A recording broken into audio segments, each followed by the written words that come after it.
इस वीडियो में हम बात करेंगे कैविएट के बारे में। देखिए कैविएट होता क्या है। सेक्शन 148 ए सीपीसी में इसके बारे में बताया गया है। सबसे पहले तो इसका मतलब समझते हैं। देखिए लैटिन भाषा का शब्द है कैविएट। इसका मीनिंग क्या होता है? इसका मीनिंग होता है बी अवेयर, मतलब किसी को सावधान करना, किसी को इन्फॉर्मेशन देना कि आप सावधान रहें। अब जो कैविएट फाइल करता है उसको बोला जाता है कैविएटर, और जिसके खिलाफ कैविएट लगाई जाती है उसको बोला जाता है कैविएटी। अब समझते हैं सिंपल तरीके से कि कैविएट होती क्या है। देखिए अगर किसी इंसान को ये लगता है कि उसके खिलाफ उसकी जो अपोजिशन पार्टी है वो इस इशू पर, इस ज्यूरिडिक्शन के अंदर कोई उसके खिलाफ केस लगा सकती है। जैसे कोई ए नाम का व्यक्ति है, ए नाम के व्यक्ति को अगर ये लगता है कि बी नाम का व्यक्ति उसके खिलाफ कोई केस लगा सकता है, कोई अपील लगा सकता है, कोई रिट लगा सकता है, कोई भी केस लगा सकता है सिविल इश्यूज़ के ऊपर, तो वो क्या करेगा? ए नाम का व्यक्ति जिसको ये अंदेशा है, जिसको ये आशंका है कि उसके खिलाफ कोई केस लग सकता है, और जो ऑपोजिशन पार्टी है बी नाम की, वो कोर्ट को गुमराह करके कोई उसके खिलाफ ऑर्डर ले सकते हैं। कोई एक्स पार्टी ऑर्डर ले सकते हैं। एक्स पार्टी का मतलब होता है कि जब एक पार्टी की प्रोसीडिंग्स को बिना सुने ही जो दूसरी पार्टी के हित में ऑर्डर कर दिया जाता है, उसको बोला जाता है कि एक्स पार्टी ऑर्डर हो चुका है। क्योंकि एक पार्टी को नोटिस भेजा जाता है, अगर वो सर्विस हो जाए और वो पार्टी वहाँ पर ना पहुँच पाए कोर्ट में तारीख वाले दिन, तो उसको एक्स पार्टी कर दिया जाता है कि ये कोर्ट में पहुँचे नहीं हैं, तो फिर उनको नहीं सुना जाता, फिर दूसरी पार्टी को सुन के ऑर्डर कर दिया जाता है।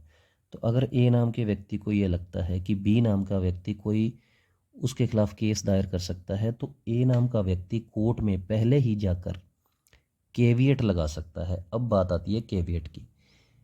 वो केविएट में ये लिखेगा कि मुझे आशंका है कि मेरे खिलाफ बी नाम का व्यक्ति केस लगा सकता है, तो इसलिए जब भी बी नाम का व्यक्ति मेरे खिलाफ इस कोर्ट में, इस ज्यूरिडिक्शन में कोई केस लगाता है, तो मुझे नोटिस भेजा जाए और मेरा पक्ष भी सुना जाए। केविएट का असली मतलब ये होता है कि जो केविएटर है, जो जिसने केविएट लगाई है, वो ये कहना चाहता है कि मुझे सुने बिना, मेरा पक्ष सुने बिना, मेरी बात सुने बिना मेरे खिलाफ कोई भी ऑर्डर ना दिया जाए मेरी अपोजिशन पार्टी को। तो ये होता है केविएट का असली जो मतलब होता है, जो इसका फ़ायदा होता है।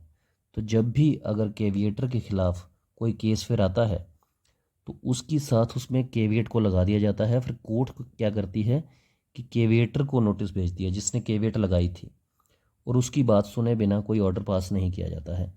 अब इसकी लिमिटेशन कितनी होती है?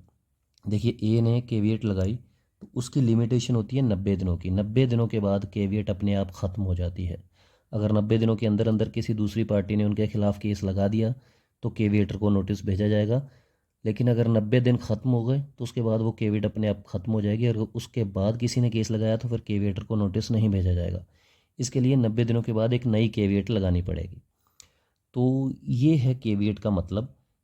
केविएट का दोबारा से मैं रिपीट कर देता हूँ कि अगर आपको लगता है कि आपके खिलाफ कोई सिविल मैटर, इस इशू पर ये वाली पार्टी आपके खिलाफ केस कर सकती है, तो आप केविएट लगा सकते हैं। उसके बाद जब भी आपके खिलाफ कोई केस लगेगा 90 दिनों के अंदर अंदर, तो कोर्ट आपको भी नोटिस भेजेगा क्योंकि आपने केविएट लगाई है, और आपकी बात भी सुनी जाएगी।